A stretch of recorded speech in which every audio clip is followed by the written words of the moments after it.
काल रात्री उशिरा आमचे डीबी पथकाचे एपीआय भलावी आणि त्यांच्या टीमला एक माहिती मिळालेली होती. त्या रेकॉर्डवरील आरोपी हा माडगीनगर चौकात येणार आहे आणि त्याच्याकडे काही अंमली पदार्थ एमडी सारखा आहे अशी माहिती मिळाल्यावरून एनडीपीएस कायद्याच्या तरतुदीनुसार आम्ही पालन करून एक रेड कारवाई केली.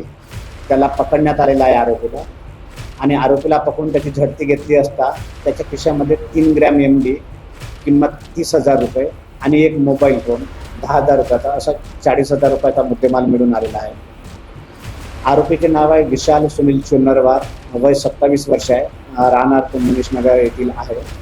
तो रेकॉर्डवरचा आरोपी आहे. त्याच्यावर यापूर्वी सुद्धा 9 गुन्हे दाखल आहे. आरोपी यांनी ती एमडी कुठून आणली, कोणाला विकणार होता का स्वतः सेवन करणार होता का, याच्यामध्ये अजून सह आरोपी कोणी आहे का, याबाबत डिटेल्समध्ये आमचे तपास एपीआय भलावी हे करत आहे. माननीय न्यायालयासमोर आज त्याला हजर करून पोलीस कोठडी रिमांड प्राप्त करून पुढची कारवाई आम्ही करणार आहोत.